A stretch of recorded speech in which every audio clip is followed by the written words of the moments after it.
పొరుగు వరసైన అర్తహషస్త దగ్గర పానదాయకుడు అంటే భోజనం పెట్టేవాడు, నీళ్ళు ఇచ్చేవాడు.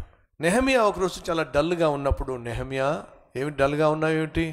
అప్పుడు నెహెమ్యా చెప్తున్నాడు అర్తహషస్త రాజుతో, అయ్యా నా పితరులు సమాధులుండు పట్టణం కాల్చేశారట, గోడలన్నీ కూల్చేశారట, గుమ్మాలు తగలబెట్టేశారట, బాధ లేకుండా ఎలా ఉంటుందయ్యా?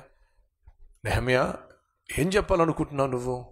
నాకు పర్మిషన్ ఇస్తే నేను వెళ్ళి ఆ గోడలు కట్టుకుంటా, ఆ పట్టణాన్ని నిర్మిస్తానయ్యా, పర్మిషన్ ఇస్తావా? సరే వెళ్ళు అని చెప్పి, అయ్యా నేను ఒట్టి చేతులతో వెళ్తే గోడలు ఏం కడతాను, నాకేదైనా సహాయం చేసి పంపిస్తావు? నీకేం కావాలో చెప్పు.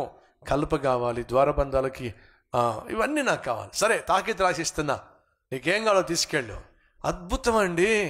జెరుబ్బాబెలునేమో కోరేష్ అనే రాజు పంపించాడు, ఎజ్రానేమో దర్యావేష్ అనే రాజు పంపించాడు, ఇప్పుడు నెహెమ్యానేమో అర్తహషస్త అనే రాజు పంపిస్తున్నాడు. ఎంత అద్భుతం అండి. మన దేవుడు తలుచుకుంటే ఏమైనా చేయగలడో అని నిరూపిస్తున్నాడు అంతే.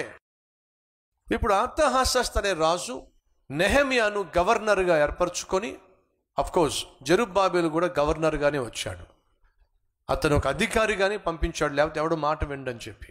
సో జెరుబ్బాబెలు కూడా గవర్నర్గా వచ్చాడు, నెహెమ్యా కూడా యూదా రాజ్యానికి గవర్నర్గా ముద్రించబడి, ఎందుకని ఆ రాజ్యాలన్నీ వాళ్ళ చేతిలో ఉన్నాయి కదా, పారసీక రాజ్యం చేతిలోనే ఉన్నాయి కాబట్టి ముద్రించబడి ముద్ర తీసుకొని గవర్నర్గా వచ్చాడు. ఏం జరిగింది? వచ్చిన వెంటనే యెరూషలేము నగరపు ఆ గోడలు నిర్మించే ప్రక్రియలో ఏమొచ్చింది? నెహెమ్యాకు వ్యతిరేకత వచ్చింది, ఆటంకాలు వచ్చినాయి.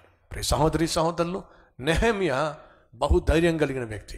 ఎన్ని ఆటంకాలు వచ్చినా మొదటిగా చేసింది తెలుసా? ప్రార్థన చేసేవాడు. తన ప్రయాణానికి ముందు ప్రార్థన, తన ప్రయత్నానికి ముందు ప్రార్థన, తన ప్రారంభానికి ముందు ప్రార్థన. ప్రార్థనతోనే నెహెమ్యా తన ప్రయాణాన్ని ప్రారంభించాడు, ప్రయత్నాన్ని ప్రారంభించాడు. అంతేకాకుండా గోడల నిర్మాణం ప్రారంభించాడు. నెహెమ్యా చేసింది ఏమిటంటే, ఎన్ని ఆటంకాలు వచ్చినా సరే మొదటిగా భయపడలేదు, అస్సలు భయపడలేదు. నేను దేవుడు పంపిస్తే వచ్చాను, దేవుడు నాకు తోడుగా ఉన్నాడు, వీళ్ళేం చేయగలరు నన్ను అని చెప్పి మొదటి 7 అధ్యాయాల్లో నెహెమ్యా ఏ రీతిగా యెరూషలేము చుట్టూ ఉన్నటువంటి గోడలు నిర్మించాడో మనం చూస్తాం. ఎన్నో ఆటంకాలు అభ్యంతరాలు వచ్చినాయి, అయినప్పటికీ కూడా 52 రోజుల్లో నెహెమ్యా తను ఆ గోడలను నిర్మించాడు. ఆ గోడలను నిర్మించిన తర్వాత అర్థమైంది ఏమిటంటే, చుట్టూ గోడలను అయితే నిర్మించాం కానీ ప్రజల బ్రతుకులు మాత్రం సరిగా లేవో.